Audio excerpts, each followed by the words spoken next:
जय श्री कृष्ण दोस्तों, राधे राधे। आज हम आपके लिए एक ऐसी जानकारी लेकर आए हैं जो श्री कृष्ण की बांसुरी से जुड़ी हुई है। उनकी बांसुरी के और बांसुरी की धुन के 10 रहस्यों के बारे में आज हम आपको बताने जा रहे हैं। जितने भी वाद्य यंत्र हैं जैसे ढोल, मृदंग, झांझ, मंजीरा, ढप, नगाड़ा, पखावज और एकतारा, इन सब में बांस से निर्मित बांसुरी भगवान श्री कृष्ण को अति प्रिय है। इसे वंशी, वेणु, वंशिका और मुरली भी कहते हैं। बांसुरी से निकलने वाला स्वर मन मस्तिष्क को शांति प्रदान करता है।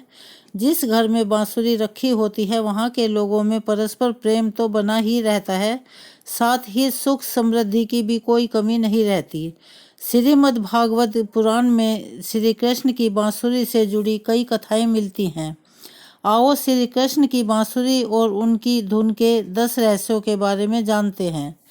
धनवा नाम का एक बंसी बेचने वाला श्री कृष्ण को बांसुरी देता है तो वे उस पर पहली बार मधुर धुन छेड़ते हैं, जिससे वह बंसी बेचने वाला मंत्र मुग्ध हो जाता है।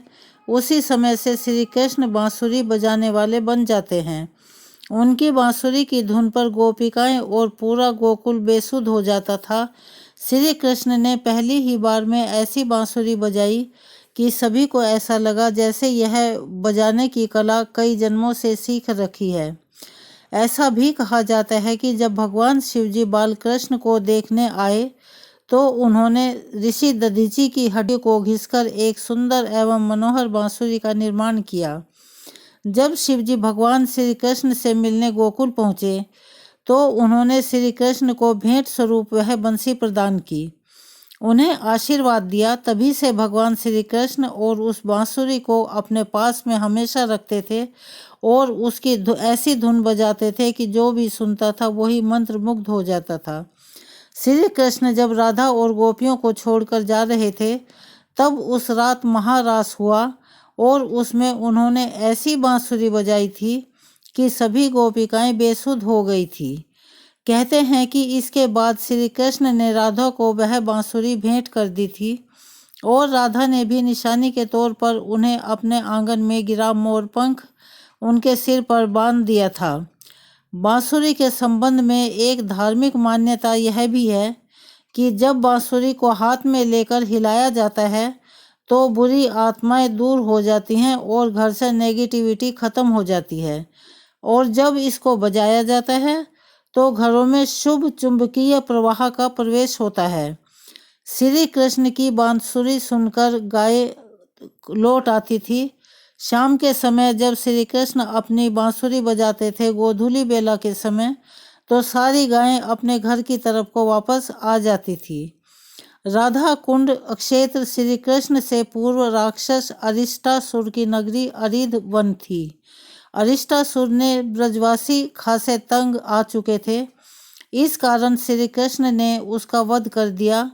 वध करने के बाद राधा जी ने बताया कि अपने गोवंश के रूप में उसका वध किया है, अतः आपको गोवंश हत्या का पाप लगेगा। यह सुनकर श्री कृष्ण ने अपनी बांसुरी से एक कुंड खोदा और उसमें स्नान किया। इस पर राधा जी ने भी बगल में अपने कंगन से दूसरा कुंड खोदा और उसमें स्नान किया। श्री कृष्ण के खोदे गए कुंड को श्याम कुंड और राधा जी के कुंड को राधा कुंड कहते हैं। एक बार गोपियों ने श्री कृष्ण की बांसुरी से पूछा कि आखिर पिछले जन्म में तुमने ऐसे कौन से पुण्य कार्य किए थे जो तुम हमेशा मुरली मनोहर कृष्ण के गुलाब की पंखुड़ियों जैसे होठों पर स्पर्श करती रहती हो। यह सुनकर बांसुरी ने मुस्कुराकर कहा, मैंने उनके समीप आने के लिए जन्मों तक इंतजार किया। त्रेता युग में जब भगवान राम वनवास काट रहे थे तो उस वक्त मेरी भेंट उनसे हुई थी। उनके आसपास बहुत से मनमोहक पुष्प और फल थे। उन पौधों की तुलना में मुझ में कोई विशेष गुण नहीं था, परंतु भगवान ने मुझे दूसरे पौधों की तरह ही महत्व दिया। उनके कोमल चरणों का स्पर्श पाकर मुझे प्रेम का अनुभव होता था। उन्होंने मेरी कठोरता की भी परवाह नहीं की।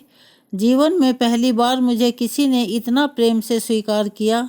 यही कारण है कि मैंने आजीवन उनके साथ रहने की कामना की थी, परंतु उस काल में वो अपनी मर्यादा से बंधे हुए थे, इसीलिए उन्होंने मुझे द्वापर युग में अपने साथ रखने का वचन दिया था।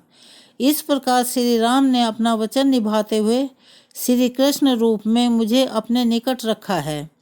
आखिरी समय में भगवान श्री कृष्ण उनके सामने आ गए। भगवान श्री कृष्ण ने राधा से कहा वे उनसे कुछ मांग लें, लेकिन राधा ने मना कर दिया। कृष्ण के दोबारा अनुरोध करने पर राधा ने कहा कि वे आखिरी बार उन्हें बांसुरी बजाते देखना और सुनना चाहती हैं। श्री कृष्ण ने बांसुरी ली और बेहद सुरीली धुन में बजाने लगे। श्री कृष्ण ने दिन रात बांसुरी बजाई। बांसुरी की धुन सुनते सुनते एक दिन राधा ने अपने शरीर को त्याग दिया। इस तरह से यह बांसुरी रहस्यों से भरी हुई है। उसके कुछ रोचक रहस्य हमने आपके सामने उजागर किए। आपको ये जानकारी कैसी लगी, प्लीज़ कमेंट्स करके हमें बताएं।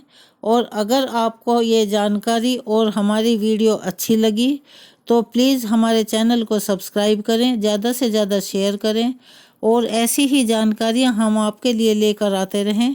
उसके लिए हमें सहयोग दें। धन्यवाद।